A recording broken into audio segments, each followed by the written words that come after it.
ബാറക്കുമോർ പിതാവിനും പുത്രനും പരിശുദ്ധ റൂഹായിക്കും സ്തുതി ആദ്യം മുതൽ നമ്മുടെ മേൽ തൻ്റെ കരുണയും മനോണേക്കുണ്ടായിരിക്കുമാറാകട്ടെ. ആമേൻ. Praise the lord. ഹല്ലേലൂയ. ദൈവ തിരുനാമത്തിന് മഹത്വമുണ്ടായിരിക്കട്ടെ. ദൈവത്തിൻ്റെ വലിയ കൃപയാൽ വീണ്ടും ദൈവവചനത്തിൻ്റെ കീഴിലായിരിക്കാൻ സ്വർഗത്തിലെ ദൈവം നമുക്കൊരുക്കിയ ഈ അനുഗ്രഹിക്കപ്പെട്ട നിമിഷങ്ങൾക്കായി ദൈവത്തെ മഹത്വപ്പെടുത്താം. അനുഗ്രഹം പ്രാപിക്കാൻ എന്ത് ചെയ്യണമെന്ന് നാം ചിന്തിക്കുകയാണ്, ധ്യാനിക്കുകയാണ്. ദൈവത്തിൻ്റെ വചനം പരിശോധിക്കുമ്പോൾ അനുഗ്രഹം പ്രാപിക്കാൻ ഒത്തിരി മുഖാന്തരങ്ങൾ കർത്താവിൻ്റെ വചനം പറയുന്നുണ്ട്. ദൈവത്താൽ നാം അനുഗ്രഹിക്കപ്പെടും, ദൈവം നമ്മെ അനുഗ്രഹിക്കാൻ ആഗ്രഹിക്കുന്നു എന്ന് ദൈവത്തിൻ്റെ വചനം വ്യക്തമായിട്ട് ദൈവം വെളിപ്പെടുത്തുകയാണ്. ഹഗായിയുടെ പുസ്തകം 2-ാം അധ്യായം 19-ാം വാക്യത്തിൽ സ്വർഗത്തിലെ ദൈവം അരുളി ചെയ്യുന്നു, ഇന്ന് മുതൽ ഞാൻ നിങ്ങളെ അനുഗ്രഹിക്കും. ദൈവത്തിൻ്റെ അനുഗ്രഹം പ്രാപിക്കാൻ നാം എന്ത് ചെയ്യണം? അനുഗ്രഹിക്കാൻ ദൈവം തയ്യാറാണ്. എന്നാൽ അനുഗ്രഹം പ്രാപിക്കാൻ നാം എന്താണ് ചെയ്യേണ്ടത് എന്ന് ദൈവത്തിൻ്റെ വചനം നമ്മെ പഠിപ്പിക്കുക. അനുഗ്രഹം പ്രാപിക്കാൻ നാം ഒന്നാമത് ചെയ്യേണ്ടത് അനുഗ്രഹം ദൈവത്തോട് ചോദിക്കുക. ചോദിക്കുന്നവനാണ് അനുഗ്രഹം ലഭിക്കുന്നത്. കർത്താവിന്റെ വചനം പരിശോധിക്കുമ്പോൾ വിശുദ്ധ മത്തായി ശ്ലീഹ എഴുതിയ രക്ഷാസുവിശേഷം 7-ാം അധ്യായം 7-ാം വാക്യത്തിൽ പറയുന്നു, യാചിപ്പിൻ എന്നാൽ നിങ്ങൾക്ക് കിട്ടും. ചോദിക്കുന്നവർക്കാണ്, യാചിക്കുന്നവർക്കാണ് ദൈവം തൻ്റെ അനുഗ്രഹങ്ങൾ നൽകുന്നത്. കർത്താവായ യേശുക്രിസ്തു അതിന് ഉദാഹരണം പഠിപ്പിക്കുന്നുണ്ട്. മക്കൾ അപ്പം ചോദിച്ചാൽ ഏതെങ്കിലും മാതാപിതാക്കൾ അവർക്ക് കല്ല് കൊടുക്കുമോ?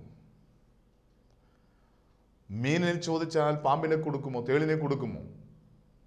ദുഷ്ടരായ നിങ്ങൾ നിങ്ങളുടെ മക്കൾക്ക് നല്ല ദാനങ്ങൾ നൽകാൻ ആഗ്രഹിക്കുന്നുവെങ്കിൽ സ്വർഗസ്ഥനായ നിങ്ങളുടെ പിതാവ് തന്നോട് ചോദിക്കുന്നവർക്ക് എത്രയോ അധികമായി നന്മകൾ നൽകും. അങ്ങനെയാണെങ്കിൽ നമ്മുടെ ജീവിതത്തിൽ ദൈവത്തിൻ്റെ അനുഗ്രഹം പ്രാപിക്കാത്തതിൻ്റെ ഒരു കാരണം ഇന്ന് വരെ നാം ദൈവസന്നിധിയിൽ ചോദിച്ചിട്ടില്ല. കർത്താവിന്റെ വചനം വിശുദ്ധ യോഹന്നാൻ രക്ഷാസുവിശേഷം 16-ാം അധ്യായം 24-ാം വാക്യത്തിൽ കർത്താവിന്റെ വചനം പറയുന്നു, ഇന്നുവരെ എൻ്റെ നാമത്തിൽ ഒന്നും അപേക്ഷിച്ചിട്ടില്ല. ഇന്നുവരെ നിങ്ങൾ എൻ്റെ നാമത്തിൽ ഒന്നും അപേക്ഷിച്ചിട്ടില്ല. അപേക്ഷിപ്പിൻ, എന്നാൽ നിങ്ങളുടെ സന്തോഷം പൂർണ്ണമാകും വണ്ണം നിങ്ങൾക്ക് ലഭിക്കും. ഒരു മനുഷ്യൻ്റെ സന്തോഷം പൂർണ്ണമാകും വിധം ദൈവത്തിൻ്റെ അനുഗ്രഹങ്ങൾ ലഭിക്കണമെങ്കിൽ അത് ദൈവത്തോട് ചോദിക്കണം. എന്തുകൊണ്ടാണ് ഇന്നും നിന്റെ ഹൃദയം സന്തോഷിക്കാത്തത്? അനേക നാളുകളായി വേദനയും ദുഃഖവും ഭാരവുമായി ദൈവസന്നിധിയിലിരുന്ന് നിലവിളിക്കാൻ എന്താണ് കാരണം? നിന്റെ മനസ്സിന്, ശരീരത്തിന് സന്തോഷം ലഭിക്കാത്തതിൻ്റെ കാരണം ദൈവത്തിൽ നിന്ന് അനുഗ്രഹങ്ങൾ പ്രാപിച്ചിട്ടില്ല. ദൈവത്തിൻ്റെ അനുഗ്രഹം പ്രാപിക്കുന്ന ഏതൊരു വ്യക്തിക്കും സന്തോഷവും സമാധാനവും ലഭിക്കും. അപ്പോൾ ഒരു വ്യക്തിയുടെ സന്തോഷവും സമാധാനവും നഷ്ടപ്പെടാൻ കാരണം ദൈവത്തോട് അനുഗ്രഹങ്ങൾ ചോദിച്ച് വാങ്ങിക്കാത്തതുകൊണ്ട്. നിങ്ങൾ ചോദിപ്പിൻ എന്നാൽ നിങ്ങൾക്ക് ലഭിക്കും എന്ന് കർത്താവിന് വചനം പറയുമ്പോൾ അനുഗ്രഹത്തിന് വേണ്ടി ഒരു ദാഹം, അനുഗ്രഹത്തിന് വേണ്ടി ഹൃദയത്തിൽ നിന്നൊരു ദാഹം ഉണ്ടായിട്ടുണ്ടോ എന്ന് പരിശോധിക്കുക. അനുഗ്രഹിക്കപ്പെടണമെന്ന് ആഗ്രഹമുണ്ട്, പക്ഷേ അനുഗ്രഹത്തിന് വേണ്ടി ദൈവസന്നിധിയിൽ മുട്ടിപ്പായി യാചിച്ചിട്ടുണ്ടോ, ചോദിച്ചിട്ടുണ്ടോ? ഇതുവരെ ചോദിച്ചിട്ട്, ദൈവമേ ഇന്നു മുതൽ ഞാൻ നിന്നോട് പ്രാർത്ഥിക്കുകയാണ്, നീ എന്നെ അനുഗ്രഹിക്കണമേ. അനുഗ്രഹം ചോദിച്ചു വാങ്ങണം. അപ്പോൾ അനുഗ്രഹം പ്രാപിക്കാൻ ദൈവസന്നിധിയിൽ ചോദിക്കുക, പ്രാർത്ഥിക്കുക. അതിലൂടെ ദൈവത്തിൽ നിന്ന് അനുഗ്രഹം പ്രാപിക്കാൻ സാധിക്കും.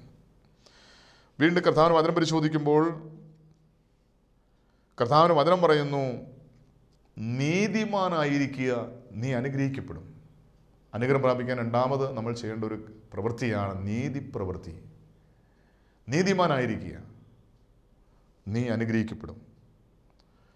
സദൃശ്യവാക്യങ്ങൾ 10-6 പറയുന്നു, നീതിമാന്റെ ശിരസിന്മേൽ അനുഗ്രഹങ്ങൾ വരുന്നു. നീ ഒരു നീതിമാനാണോ? നിന്റെ ശിരസിന്മേൽ അനുഗ്രഹങ്ങൾ വരുന്നു. ഒരുപക്ഷെ നീ ചോദിച്ചില്ലെങ്കിൽ പോലും, പ്രാർത്ഥിച്ചില്ലെങ്കിൽ പോലും നിന്നിലേക്ക് ദൈവം തൻ്റെ അനുഗ്രഹങ്ങളെ ചൊരിയുന്ന നിമിഷങ്ങളാണ്. ദൈവസന്നിധിയിൽ നീ ഒരു നീതിമാനായി ജീവിക്കുക, വിശുദ്ധനായി ജീവിക്കുക. ഇന്ന് പലപ്പോഴും നമുക്ക് പറ്റാത്തൊരു കാര്യമാണ് ദൈവസന്നിധിയിൽ നീതീകരിക്കപ്പെട്ടവരായി വിശുദ്ധരായി ജീവിക്കാൻ കഴിയുക. ഇതൊക്കെ എങ്ങനെ സാധിക്കുമെന്ന് പലരും ചോദിക്കാറുണ്ട്. ഇത് ഞങ്ങളെ കൊണ്ട് പറ്റിയ പണിയൊന്നുമല്ല. ഇത് വല്ല സുവിശേഷകർക്കോ അല്ലെങ്കിൽ വൈദികർക്കോ സന്യസ്തർക്കോ ഉള്ള പരിപാടിയാണ്. വിശുദ്ധ ജീവിതം എന്ന് പറയുന്നത് ഞങ്ങളെ കൊണ്ട് പറ്റിയ പണിയല്ല. ഇങ്ങനെ ചിന്തിക്കുന്ന ഒത്തിരി പേരുണ്ട്. എന്നാൽ സ്വർഗത്തിൽ ദൈവം പറഞ്ഞു, ഞാൻ വിശുദ്ധനായിരിക്കുന്ന പോലെ നിങ്ങളും വിശുദ്ധനായിരിക്കണം. ദൈവത്തിൻ്റെ ആഗ്രഹമാണ്. ദൈവം അത് പറയുന്നുവെങ്കിൽ നമുക്കത് സാധിക്കും. അനുദിന ജീവിതത്തിൽ വന്നുപോയ തെറ്റുകൾ ഓർത്ത് അനുദപിച്ച് ഏറ്റുപറഞ്ഞ യേശുവിൻ്റെ രക്തത്താൽ കഴുകൽ പ്രാപിക്കുന്ന ഒരു വ്യക്തി ഒരു നീതിമാനാണ്. പാപം ചെയ്യാത്തവരായിട്ട് ആരുമില്ല, നീതിമാനായ ആരുമില്ല, ഒരുവൻ പോലുമില്ല. എല്ലാവരും പാപം ചെയ്ത് ദൈവത്തിൻ്റെ തേജസ് നഷ്ടപ്പെടുത്തിയെന്ന് കർത്താവിൻ്റെ വചനം പറയുമ്പോൾ നീതിമാനായ ആരുമില്ല എങ്കിൽ ഈ വചനം കേൾക്കുന്ന നമ്മളെല്ലാവരും പാപികളാണ്. അങ്ങനെയാണെങ്കിൽ ഒരു പാപിക്ക് എങ്ങനെ നീതിമാനായി മാറാൻ സാധിക്കും? അവൻ്റെ പുത്രനായ യേശുവിൻ്റെ രക്തം സകല പാപം പോക്കി നമ്മെ ശുദ്ധീകരിക്കുന്നു. നാം പാപങ്ങൾ ഏറ്റുപറയുന്നുവെങ്കിൽ അവൻ വിശ്വസ്തനും നീതിമാനുമാകയാൽ അവൻ നമ്മുടെ സകല പാപങ്ങളും ക്ഷമിച്ച് സകല അനീതിയും പോക്കി അവൻ നമ്മെ ശുദ്ധീകരിക്കാൻ തക്കവണ്ണം അവൻ വിശ്വസ്തനും നീതിമാനുമാണ്. നീതിമാനായ സ്വർഗത്തിലെ ദൈവം നമ്മെ നീതീകരിക്കുന്നത് നാം യേശുവിൻ്റെ രക്തത്താൽ കഴുകൽ പ്രാപിക്കുമ്പോഴാണ്. നാം ചെയ്തുപോയ പാപങ്ങൾ ഏറ്റുപറഞ്ഞ് യേശുവിൻ്റെ രക്തത്താൽ കഴുകൽ പ്രാപിക്കുമ്പോൾ അതിലൂടെ നാം നീതീകരിക്കപ്പെടുകയാണ്, അനുഗ്രഹിക്കപ്പെടുകയാണ്. അതുകൊണ്ട് യേശുവേ, നിൻ്റെ പരിശുദ്ധമായ രക്തത്താൽ എന്നെ ഒന്ന് കഴുകണമേ എന്ന് ആത്മാർത്ഥമായ ഉള്ളിൻ്റെ ഉള്ളിൽ നിന്ന് ഒരു വാക്ക് പ്രാർത്ഥിച്ചാൽ, യേശുവിൻ്റെ രക്തത്താൽ നീ കഴുകൽ പ്രാപിച്ചാൽ, പാപം ഏറ്റുപറഞ്ഞ് വെറുത്തുപേക്ഷിച്ച് യേശുവിൻ്റെ പരിശുദ്ധമായ രക്തത്താൽ കഴുകൽ പ്രാപിച്ചാൽ നിന്റെ തലമേൽ അനുഗ്രഹങ്ങൾ ചൊരിയപ്പെടുമെന്ന് കർത്താവിൻ്റെ വചനം വെളിപ്പെടുത്തുക.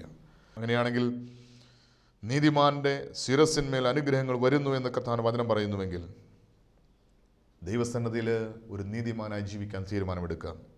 സങ്കീർത്തന പുസ്തകം 92-ാം സങ്കീർത്തനം 12-ാം വാക്യത്തിൽ കർത്താവിൻ്റെ വചനം പറയുന്നു, നീതിമാൻ പന പോലെ തഴയ്ക്കും, ലബാനോനിലെ ദേവദാരു പോലെ വളരും.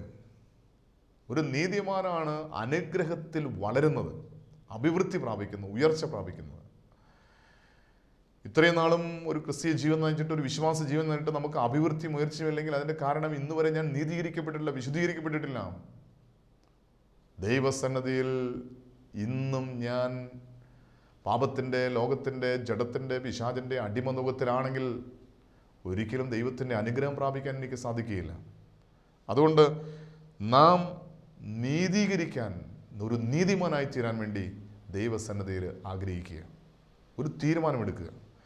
ആരാണ് നീതിമാൻ എന്ന് ചോദിച്ചാൽ കർത്താവിൻ്റെ വചനം വ്യക്തമായിട്ട് അതിന് മറുപടി പറയുന്നുണ്ട്. സങ്കീർത്തന പുസ്തകം 24-ാം സങ്കീർത്തനം 4-5 വാക്യങ്ങൾ വായിക്കുമ്പോൾ കർത്താവിൻ്റെ വചനം പറയുന്നു, ആരാണ് നീതിമാൻ? വെടിപ്പുള്ള കൈയും നിർമ്മല ഹൃദയവും ഉള്ളവൻ, വ്യാജത്തിന് മനസ്സു വയ്ക്കാതെയും കള്ളസത്യം ചെയ്യാതെയും ഇരിക്കുന്നവൻ, അവൻ യഹോവയോട് അനുഗ്രഹവും തൻ്റെ രക്ഷയുടെ ദൈവത്തോട് നീതിയും പ്രാപിക്കും. ആരാണ് നീതിമാൻ എന്ന് ചോദിച്ചാൽ കർത്താവിന് വചനം പറയുകയാണ്, വെടിപ്പുള്ള കൈയുള്ളവൻ. അതായത് കുറ്റമില്ലാത്ത വെടിപ്പുള്ള കരമുള്ളവൻ, ഈ കരങ്ങൾ കൊണ്ട് പാപം ചെയ്യാത്തവൻ, അഥവാ ചെയ്തുപോയ പാപങ്ങൾ ഏറ്റുപറഞ്ഞ് യേശുവിൻ്റെ പരിശുദ്ധമായ രക്തത്താൽ ഈ കരങ്ങൾ കഴുകി വെടിപ്പാക്കപ്പെട്ടവൻ. അതുമാത്രമല്ല, നിർമ്മലമായൊരു ഹൃദയമുള്ളവൻ.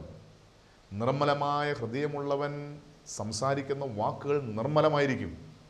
വചനം പറയുന്നു, ഹൃദയം നിറഞ്ഞ് കവിയെന്നാണ് നാവ്, വായി സംസാരിക്കുന്നത്. അങ്ങനെയാണെങ്കിൽ എൻ്റെ നാവിൽ നിന്ന് പുറപ്പെടുന്ന വാക്കുകൾ കേട്ടാലറിയാൻ സാധിക്കും എൻ്റെ ഹൃദയത്തിൽ എത്രമാത്രം നിർമ്മലതയുണ്ട്, എത്രമാത്രം വിശുദ്ധി എൻ്റെ ഹൃദയത്തിലുണ്ട്. നമ്മൾ എത്രമാത്രം വിശുദ്ധമായ ഹൃദയമുണ്ടോ അത്രമാത്രം നീതിയുടെ, വിശുദ്ധിയുടെ, നൈർമല്യത്തിൻ്റെ വാക്കുകൾ നമ്മുടെ നാവിൽ നിന്ന് പുറപ്പെടും. നമ്മുടെ ഹൃദയത്തിൽ നിന്ന് പുറപ്പെടുന്ന വാക്കുകൾ പരിശോധിച്ചാൽ ഹൃദയം എങ്ങനെയാണെന്ന് തിരിച്ചറിയാൻ സാധിക്കും. വചനം പറയുന്നു, ഒരു ദുഷിച്ച മനുഷ്യൻ തൻ്റെ ദുഷ്ടഹൃദയത്തിൽ നിന്ന് തിന്മ മാത്രം പുറപ്പെടുവിക്കുന്നു. അപ്പോൾ നാവിൽ നിന്ന് പുറപ്പെടുന്ന തിന്മയാണെങ്കിൽ അതിൻ്റെ അർത്ഥം എൻ്റെ ഹൃദയം ദുഷിച്ചതാണ്, തിന്മ നിറഞ്ഞതാണ്, അശുദ്ധമാണ്. ആരാണ് നീതിമാൻ? നിർമ്മല ഹൃദയമുള്ളവൻ. വീണ്ടും വചനം പറയുന്നു, വ്യാജത്തിന് മനസ്സു വയ്ക്കാതെയും കള്ളസത്യം ചെയ്യാതെയും ഇരിക്കുന്നവൻ.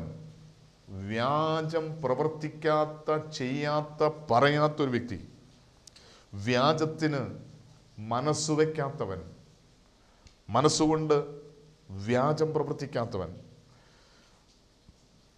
കള്ളസത്യം ചെയ്യാത്തവൻ. നമ്മുടെ വ്യക്തിപരമായ ജീവിതത്തിൽ ഞാനൊരു നീതിമാനാണോ എന്ന് സ്വയം ഒന്ന് പരിശോധിക്കുക. ഇങ്ങനെയുള്ളവൻ ആരാണ്?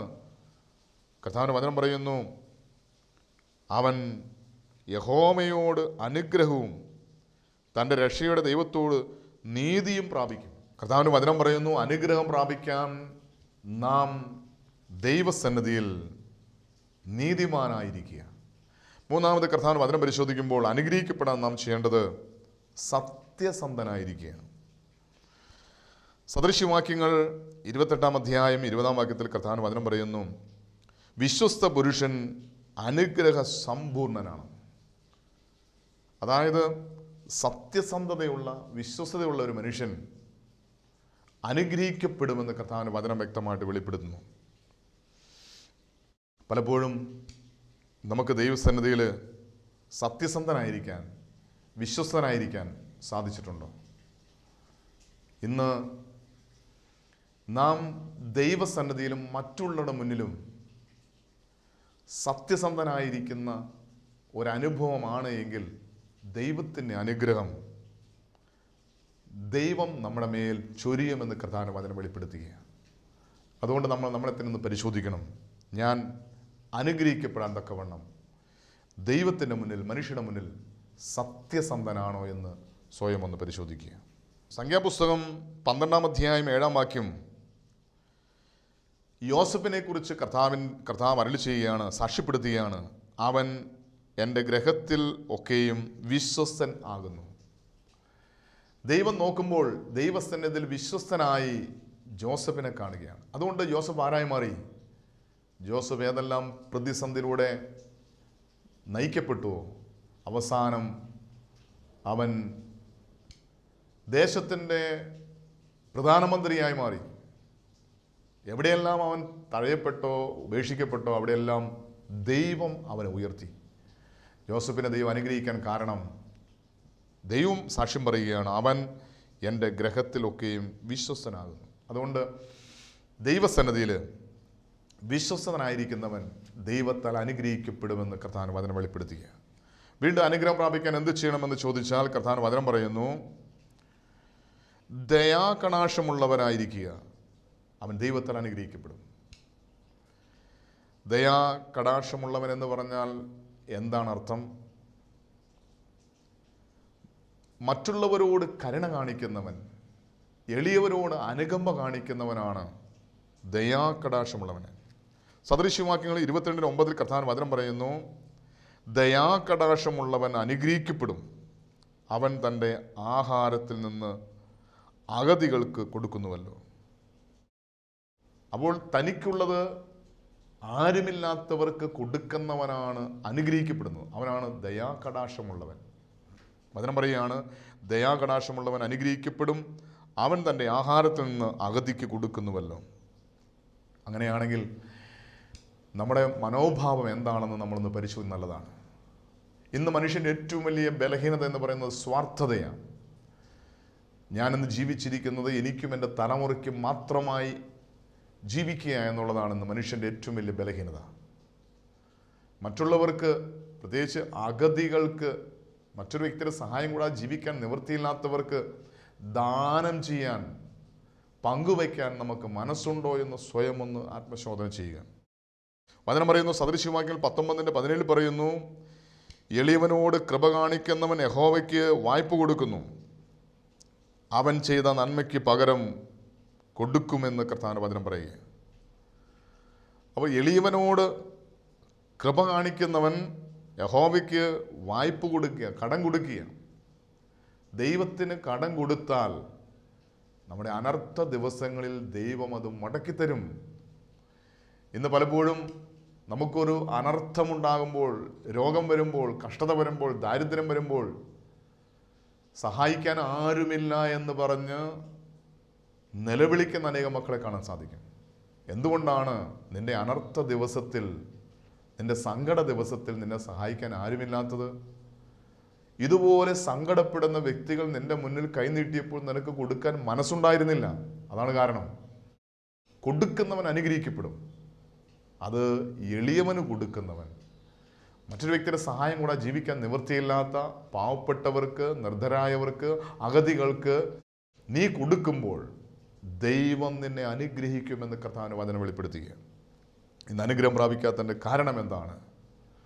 പലപ്പോഴും നമ്മുടെ ജീവിതത്തിൽ ദാരിദ്ര്യവും ദുഃഖവും വേദനയും കഷ്ടതയും വരുമ്പോൾ എന്നെ ആരും സഹായിക്കുന്നില്ല, എന്നെ ആർക്കും വേണ്ട, എന്നെ ഒന്നിനും കൊള്ളില്ല എന്ന് പറഞ്ഞ് എന്നെ സഹായിക്കാൻ ആരുമില്ല എന്നോർത്ത് നെടുവീർപ്പിട്ട് കരയുമ്പോൾ നീ തിരിച്ചറിയണം, ഇതുപോലെ നിന്റെ മുന്നിൽ കരഞ്ഞ വ്യക്തികളുടെ മുഖം ഇപ്പോൾ നിന്റെ മനസ്സിൽ കാണാം. നിന്റെ സന്നദ്ധിയിൽ നിന്റെ അരികിൽ വന്ന് നിന്നോട് യാചിച്ച, വേദനയോടെ കരഞ്ഞ് നിന്നോട് ആവശ്യങ്ങൾ അറിയിച്ച ചില വ്യക്തികളുടെ മുന്നിൽ നീ മുഖം മറച്ചു, കണ്ണടച്ചു. ഇന്ന് ദൈവം നിന്റെ മുന്നിൽ കണ്ണടച്ചിരിക്കുക. അതുകൊണ്ട് നീ കർത്താവിന് വചനമനുസരിച്ച് എളിയവന് നീ കൊടുക്കുമ്പോൾ, വചനം പറയാണ്, എളിയവനോട് കൃപ കാണിക്കുന്നവൻ ദൈവത്തിന് കടം കൊടുക്കുക. അതുകൊണ്ട് നമ്മുടെ വ്യക്തിപരമായ ജീവിതത്തിൽ നമ്മുടെ മുന്നിൽ ആര് കൈ നീട്ടിയാലും അവരുടെ യോഗ്യതയോ അവരുടെ പാരമ്പര്യമോ അവരെന്തിനാത് ചോദിക്കുന്ന മേടിക്കുന്ന ഒന്നും നോക്കരുത്. അവൻ ദൈവസന്നദ്ധിയിൽ നമുക്കൊരു അനുഗ്രഹമായി നിൽക്കുക. അവൻ്റെ യോഗ്യതയോ അവന് ഈ കൊടുക്കുന്ന പണം എന്ത് ചെയ്യുന്നൊന്നും അന്വേഷിക്കേണ്ട കാര്യമില്ല. നീ കൊടുക്കുക, കൊടുക്കുമ്പോൾ ദൈവം നിന്നെ അനുഗ്രഹിക്കും. നിന്റെ അനർത്ഥ ദിവസങ്ങളിൽ നീ കൊടുക്കുന്ന ദൈവം നിനക്ക് മടക്കിത്തരും. ചില വ്യക്തികൾ ഞങ്ങൾ യോഗ്യതയുള്ളവർക്ക് മാത്രമേ കൊടുക്കൂ എന്ന് പറയും. ഞാൻ ചോദിക്കട്ടെ, നിനക്കെന്ത് യോഗ്യതൻ്റെ ആട്ട ദൈവം ഇതൊക്കെ നിനക്ക് തരുന്നത്? നിനക്കിന്ന് തന്നുകൊണ്ടിരിക്കുന്നതിൻ്റെ യോഗ്യത അനുസരിച്ചാണോ? അല്ല, ദൈവത്തിൻ്റെ കൃപയാണ് നീ ഇന്ന് അനുഭവിച്ചുകൊണ്ടിരിക്കുന്നത്. ദൈവം നിനക്ക് തരുന്നതെല്ലാം ദൈവത്തിൻ്റെ കൃപയാണെങ്കിൽ മറ്റൊരാളുടെ യോഗ്യത നീ എന്തുകൊണ്ട് നോക്കുന്നു? അതുകൊണ്ട് മറ്റുള്ളവരുടെ യോഗ്യത നോക്കിയല്ല, അർഹതപ്പെട്ടവർക്ക്, യോഗ്യതയുള്ളവർക്ക് കൊടുക്കുന്നു എന്ന് പറയുന്നത് വ്യാജമാണ്. അങ്ങനെ ദൈവം തീരുമാനിച്ചിരുന്നുവെങ്കിൽ, എനിക്ക് യോഗ്യതയുള്ളവർക്ക് ഞാൻ കൊടുക്കൂ എന്ന് ദൈവം തീരുമാനിച്ചിരുന്നെങ്കിൽ നീയും ദരിദ്രനായനെ. ഇന്ന് നീ അനുഭവിക്കുന്ന അഭിവൃദ്ധിയും ഉയർച്ചയും നിന്റെ സമ്പത്തും നിന്റെ ജീവിതത്തിൽ നീ അനുഭവിക്കുന്ന സകല സമൃദ്ധിയും ദൈവം നിന്റെ യോഗ്യത നോക്കിയല്ല. യോഗ്യത നോക്കിയാൽ ഇതൊന്നും തരാൻ നിനക്ക് യോഗ്യതയില്ല.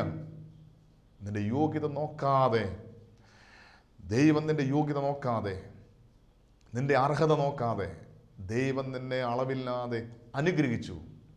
അതാണ് കൃപ എന്ന വാക്കിൻ്റെ അർത്ഥം. അർഹതയില്ലാത്ത ദാനമാണ് കൃപ. അങ്ങനെയാണെങ്കിൽ മറ്റുള്ളവർക്ക് കൊടുക്കുമ്പോൾ അവൻ അർഹതപ്പെട്ടവനാണോ, അവൻ യോഗ്യതയുള്ളവനാണോ എന്ന് നോക്കരുത്. കൈ നീട്ടുമ്പോൾ കൊടുക്കണം. അവന് യോഗ്യത ഉണ്ടോ ഇല്ലെന്ന് നോക്കേണ്ടത് ദൈവമാണ്, നമ്മളല്ല. അതുകൊണ്ട് നാം കൃപയായി കൊടുക്കുന്നത്, എളിയവനോട് കൃപ കാണിക്കുന്നവൻ യഹോവയ്ക്ക് കട്ടം കൊടുക്കുകയാണ്. അതുകൊണ്ട് നമ്മുടെ മുന്നിൽ നിൽക്കുന്ന വ്യക്തി അവൻ ആരാണെന്ന് നോക്കരുത്. കണ്ണടച്ച് വാരി വിതറുക, എളിയവന് വാരി വിതറുക. അനർത്ഥ ദിവസത്തിൽ ദൈവം അത് മടക്കിത്തരും. നിന്റെ കണ്ണുനീരിൻ്റെ മധ്യത്തിൽ, നിന്റെ വേദന മധ്യത്തിൽ, നിന്റെ ദാരിദ്ര്യ മധ്യത്തിൽ ദൈവം നൂലേക്കിട്ടി ഇറക്കിത്തരുമെന്ന് ദൈവത്തിൻ്റെ വചനം വ്യക്തമായിട്ട് വെളിപ്പെടുത്തുകയാണ്. വീണ്ടും കർത്താവിൻ്റെ വചനം പറയുമ്പോൾ, വിശുദ്ധ ശ്രീഹരിത രക്ഷാസുവിശേഷം 5-ാം അധ്യായം 7-ാം വാക്യത്തിൽ കർത്താവിൻ്റെ വചനം പറയുന്നു, കരുണയുള്ളവർ ഭാഗ്യവാന്മാർ, അവർക്ക് കരുണ ലഭിക്കും. കരുണ കൊടുക്കുന്നവനാണ് കരുണ ലഭിക്കുന്നവൻ. മറ്റുള്ളവരുടെ കരുണ കാണിക്കുന്നവനാണ് ദൈവത്തിൽ നിന്ന് കരുണ അനുഭവിക്കുന്നത്. അങ്ങനെയാണെങ്കിൽ മറ്റുള്ളവർക്ക് നീ എന്താണ് കൊടുക്കുന്നത് അതാണ് ദൈവം നിനക്ക് അമർത്തിക്കുലിക്ക് അളവില്ലാതെ തരുന്നത്. മറ്റുള്ളവർക്ക് നീ എളിയവന് സ്നേഹം നൽകിയാൽ ദൈവം നിന്നെ സ്നേഹിക്കും. എളിയവന് നീ കരുണ കാണിച്ചാൽ ദൈവം നിന്നോട് കരുണ കാണിക്കും. എളിയവനെ നീ സഹായിച്ചാൽ ദൈവം നിന്നെ സഹായിക്കും. എളിയവന് അവൻ്റെ മുഖം നോക്കാതെ വാരി വിതറിയാൽ ദൈവം നിൻ്റെ ജീവിതത്തിലേക്ക്, നിൻ്റെ തലമുറയിലേക്ക് ദൈവം തൻ്റെ അനുഗ്രഹങ്ങൾ വാരി വിതറും. ദൈവം പറയുകയാണ്, കരുണയുള്ളവർ ഭാഗ്യവാന്മാർ, അവർക്ക് കരുണ ലഭിക്കും. അതുകൊണ്ട് ദൈവസന്നിധിയിൽ നാം ദയാകടാക്ഷമുള്ളവനായിരിക്കുക. ഒരിക്കൽ കൂടി ആ വാക്യം വായിക്കുകയാണ്, സദൃശവാക്യങ്ങൾ 22-ാം അധ്യായം 9-ാം വാക്യം.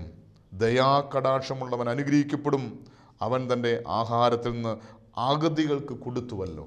അവൻ കൊടുത്ത പ്രവൃത്തിയുടെ അനന്തര ഫലം ദൈവം പറയുക, ദൈവം അവൻ അനുഗ്രഹിക്കും. അതുകൊണ്ട് മറ്റുള്ളവരുടെ ദയുള്ളവനായി, മറ്റുള്ളവർക്ക് കൊടുക്കുന്നവനായി മാറുക. അടുത്തത്, അനുഗ്രഹിക്കപ്പെടാൻ എന്ത് ചെയ്യണമെന്ന് ചോദിച്ചാൽ കർത്താവിന് വചനം പറയുന്നു, കർത്താവിന് നൽകി അനുഗ്രഹം പ്രാപിക്കുക.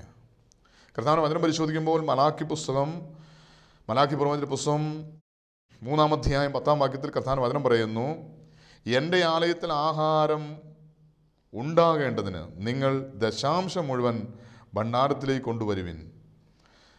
ഞാൻ നിങ്ങൾക്ക് ആകാശത്തിൻ്റെ കിളിവാതിലുകളെ തുറന്ന് സ്ഥലം പോരാതെ വരുവോളം നിങ്ങളുടെ മേൽ അനുഗ്രഹം പകരുകയില്ലയോ? എന്നിങ്ങനെ നിങ്ങൾ ഇതിനാൽ എന്നെ പരീക്ഷിപ്പിൻ എന്ന് സൈന്യങ്ങളുടെ യഹോവ അരുളിച്ചെയ്യുന്നു. നിന്റെ ദൈവമായ കർത്താവിനെ നീ പരീക്ഷിക്കരുതെന്ന് കർത്താവിന് വചനം വ്യക്തമായിട്ട് പഠിപ്പിക്കുന്നു. എന്നാൽ ദൈവം ഇവിടെ പറയുകയാണ്, ഇങ്ങനെ നിങ്ങൾ എന്നെ പരീക്ഷിപ്പിൻ. എങ്ങനെ പരീക്ഷിക്കാനാണ്? കർത്താവിന് വചനം പറയുന്നു, എൻ്റെ ആലയത്തിൽ ആഹാരം ഉണ്ടാകേണ്ടതിന് നിങ്ങൾ ദശാംശം മുഴുവൻ ഭണ്ഡാരത്തിലേക്ക് കൊണ്ടുവരുവിൻ. ഞാൻ നിങ്ങൾക്ക് ആകാശത്തിൻ്റെ കിളിവാതിൽ തുറന്ന സ്ഥലം പോരാതെ വരുവോളം നിങ്ങളുടെ മേൽ അനുഗ്രഹങ്ങൾ പകരുകയില്ലയോ? നമ്മുടെ ജീവിതത്തിലേക്ക് ദൈവം അനുഗ്രഹങ്ങൾ പകരുന്ന നിമിഷങ്ങളാണ് നാം ദശാംശം കൊടുക്കുക. ദശാംശം എന്ന് പറഞ്ഞാൽ ദൈവം നമുക്ക് നൽകിയ സമ്പത്തിൻ്റെ 10% ദൈവത്തിന് കൊടുക്കുക. അത് സമ്പത്തിൻ്റെ മാത്രമല്ല, എല്ലാറ്റിൻ്റെയും ദശാംശം കൊടുക്കണം. സമയത്തിൻ്റെ ദശാംശം ദൈവത്തിനുള്ളതാണ്. 24 മണിക്കൂർ ദൈവം നമുക്ക് ദാനമായി നൽകുമ്പോൾ നമ്മളതിൽ 2.5 മണിക്കൂർ കർത്താവിനുള്ളതാണ്.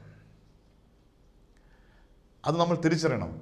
ദൈവം നമുക്ക് ഭൂമി നൽകുമ്പോൾ അതിൻ്റെ 10% ദൈവത്തിനുള്ളതാണ്. ദൈവം നമുക്ക് ആഭരണം നൽകുമ്പോൾ 10% ദൈവത്തിനുള്ളതാണ്. ദൈവം നമുക്ക് സാമ്പത്തികമായ അനുഗ്രഹങ്ങൾ നൽകുമ്പോൾ അതിൻ്റെ 10% ദൈവത്തിനുള്ളതാണ്. ഇത് ദൈവം നമ്മെ അനുഗ്രഹിക്കാൻ, നമ്മൾ അനുഗ്രഹം പ്രാപിക്കാൻ ദൈവം ഒരുക്കുന്നൊരു മുഖാന്തരമാണ്. ദൈവം പറയുകയാണ്, നിങ്ങളങ്ങനെ ചെയ്താൽ ആകാശത്തിൻ്റെ കിളിവാതിലുകൾ തുറന്ന് സ്ഥലം പോരാ എന്ന് പറയുവോളം നിന്നെ അമർത്തി കുലുക്കി അനുഗ്രഹിക്കാമെന്ന് ദൈവം പറയുക. നിനക്ക് സ്ഥലം പോരാതെ വരുവോളം നിങ്ങളുടെ മേൽ അനുഗ്രഹങ്ങൾ ചൊരികയില്ലോ. അതായത് ദൈവം നിന്നെ അനുഗ്രഹിച്ച് വർദ്ധിപ്പിക്കാൻ ദൈവം കണ്ടെത്തുന്ന ഒരു മുഖാന്തരമാണ് ദൈവത്തിന് ദശാംശം നൽകുക. ദൈവം നിനക്ക് നൽകിയ സമ്പത്തിൻ്റെ 10% ദൈവത്തിന് ദാനം നൽകുക. ദൈവത്തിന് പണത്തിൻ്റെ ആവശ്യമുണ്ടോ? ദൈവത്തിന് പണത്തിൻ്റെ ആവശ്യമില്ല. ദൈവം പറയുകയാണ്, എൻ്റെ ആലയത്തിൽ ആഹാരം ഉണ്ടാകേണ്ടതിന്. ഈ ആഹാരം എന്ന് പറയുന്നത് ഭൗതികമായ ആഹാരവും ആത്മീയമായ ആഹാരവുമാണ്. എന്താണ് ആത്മീയമായ ആഹാരം എന്ന് നമുക്കറിയാം. ദൈവത്തിൻ്റെ വചനം, അതായത് സുവിശേഷ വേല വർദ്ധിക്കേണ്ടതിന് നിന്റെ ദശാംശം പങ്കുവെക്കണം. അത് ആത്മീയമായ ആഹാരമാണ്. ഭൗതികമായ ആഹാരമാണ്. വിശക്കുന്നവന് ആഹാരം കൊടുക്കുക. അപ്പോൾ ദൈവം നമുക്ക് നൽകുന്ന സമ്പത്ത് ആത്മീയമായ ഭക്ഷണമായി, ഭൗതികമായ ഭക്ഷണമായി നാം ദാനം ചെയ്യുന്നുവെങ്കിൽ സ്വർഗത്തിലെ ദൈവം തൻ്റെ സ്വർഗത്തിൻ്റെ കിളിവാതിലുകളെ തുറന്ന് സ്ഥലം പോരാതെ വരുവോളം നമ്മുടെ മേൽ അനുഗ്രഹങ്ങൾ ചൊരിയുമെന്ന് വാഗ്ദത്തം ചെയ്തിരിക്കുക. അതുകൊണ്ട് അനുഗ്രഹിക്കപ്പെടാൻ നാം ചെയ്യേണ്ടത്, ദൈവം നമുക്ക് എന്ത് തന്നാലും അതിൻ്റെ എല്ലാം 10% ദൈവത്തിനായി, ദൈവ വേലയ്ക്കായി, സുവിശേഷ വേലയ്ക്കായി, പാവപ്പെട്ടവർക്കായി ആഹാരമുണ്ടാകുന്നതിന്, ആത്മീയമായ ഭൗതികമായ ആഹാരമുണ്ടാകുന്നതിന് പങ്കുവെക്കുക. ഇങ്ങനെ ചെയ്യുന്നവൻ ദൈവത്താൽ അനുഗ്രഹിക്കപ്പെടും. അടുത്തത്, ദൈവത്താൽ അനുഗ്രഹിക്കപ്പെടാൻ എന്ത് ചെയ്യണമെന്നാണ് കർത്താവിന്റെ വചനം പറയുന്നത്. കർത്താവിന്റെ വചനം പറയുന്നു, യഹോവയുടെ വാക്ക് കേട്ട് അനുസരിക്കുന്നവൻ അനുഗ്രഹിക്കപ്പെടും. അനുഗ്രഹം പ്രാപിക്കാൻ നാം ചെയ്യേണ്ടത് ദൈവത്തിൻ്റെ വചനം അനുസരിക്കുക. ആവർത്തന പുസ്തകം 28-ാം അധ്യായം 2 മുതലുള്ള വാക്യങ്ങൾ കർത്താവിന്റെ വചനം എങ്ങനെ പറയുന്നു, നിന്റെ ദൈവമായ യഹോവയുടെ വാക്ക് കേട്ട് അനുസരിച്ചാൽ ഈ അനുഗ്രഹങ്ങളെല്ലാം നിനക്ക് സിദ്ധിക്കും.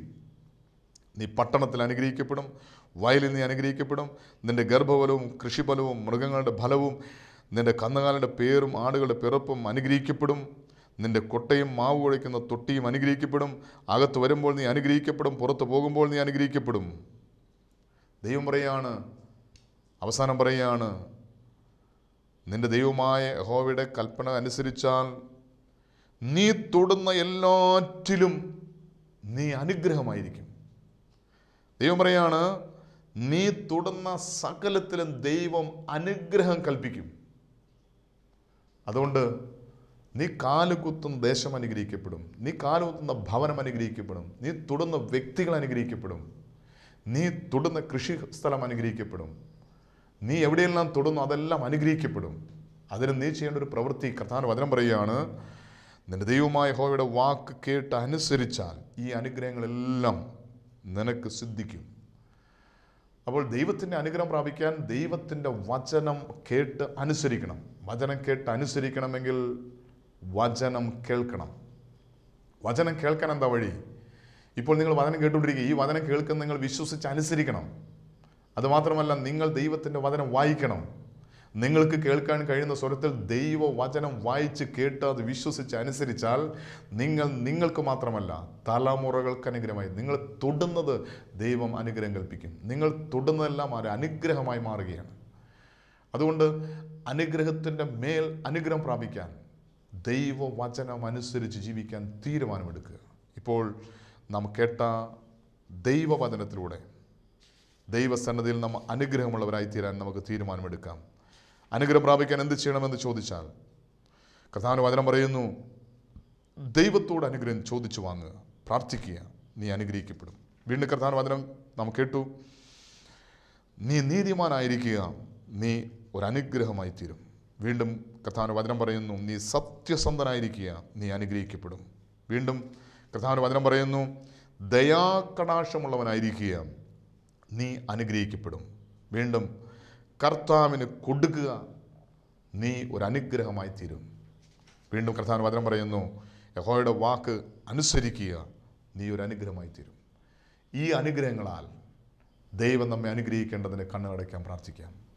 പരിശുദ്ധനായ ഞങ്ങളുടെ നല്ല ദൈവമേ, ഈ അനുഗ്രഹിക്കപ്പെട്ട നിമിഷങ്ങൾക്കായി നന്ദി പറയുന്ന കർത്താവേ, ഇന്നു മുതൽ ഞാൻ നിങ്ങളെ അനുഗ്രഹിക്കുമെന്ന് അരുളി ചെയ്തവനായ പരിശുദ്ധനായ ദൈവമേ, ഇന്നു മുതൽ ഞങ്ങൾ അനുഗ്രഹം പ്രാപിക്കാൻ അവിടുന്ന് ഇന്ന് കൽപ്പിച്ച വചനത്തിലൂടെ ഞങ്ങളുടെ വ്യക്തിപരമായ ജീവിതത്തിൽ അനുഗ്രഹം പ്രാപിക്കാൻ അവിടുന്ന് സഹായിക്കണം. ഇന്ന് കേട്ട വചന മുഖാന്തരം ഞങ്ങളൊരു അനുഗ്രഹമായി മാറട്ടെ. ഞങ്ങളുടെ ജീവിതത്തിൽ ഇന്ന് വരെയും ഞങ്ങളുടെ അനുഗ്രഹത്തിൻ്റെ തടസ്സം എന്താണെന്ന് തിരിച്ചറിയുവാൻ അവിടെ നിന്ന് ഞങ്ങളെ സഹായിച്ചു. കർത്താവ്, ഇന്ന് കേട്ട വചനപ്രകാരം ഞങ്ങൾ വചനമനുസരിച്ച് ദൈവകൃപയിൽ അനുഗ്രഹം പ്രാപിച്ച് ദൈവമുഖത്തേക്ക് നോക്കി ദൈവത്തിന് അനുഗ്രഹം പ്രാപിക്കാൻ തക്കവണ്ണം ഞങ്ങളെ സഹായിക്കണം. അനുഗ്രഹത്തിൻ്റെ തടസ്സമായുള്ള പാപശാപ ബന്ധനങ്ങളെ യേശുവിൻ്റെ രക്തത്താൽ നിർവീര്യമാക്കണം. യേശുവിൻ്റെ നാമത്തിൽ ഞങ്ങളുടെ തലമുറകളെ അനുഗ്രഹിച്ച് വർദ്ധിപ്പിക്കുമാറാണെന്ന് പ്രാർത്ഥിക്കുന്നു. പരിശുദ്ധ അമ്മേ, ദൈവമാതാവ്, ഞങ്ങൾക്ക് വേണ്ടി പ്രാർത്ഥിക്കണമേ. സകല ശുദ്ധിമാന്മാരെ, ശുദ്ധിമതികളെ ഞങ്ങൾക്ക് വേണ്ടി പ്രാർത്ഥിക്കണമേ. എല്ലാ മാനവും മഹത്വത്തോടെ മാത്രം എടുക്കണം. എല്ലാം ഞങ്ങൾക്ക് വേണ്ടി ക്രൂശിൽ മരിച്ച് മരണത്തെ ജയിച്ച് ഉയർത്തെഴുന്നേറ്റ് ഇന്നും ജീവിക്കുന്ന ഞങ്ങളുടെ കർത്താവ്, ഞങ്ങളുടെ ദൈവമായ യേശുവിൻ്റെ അതിപരിശുദ്ധമായ നാമത്തിൽ ചോദിക്കുമ്പോൾ കൃപയോടെ കേൾക്കണം നല്ല പിതാവേ. ആമേൻ.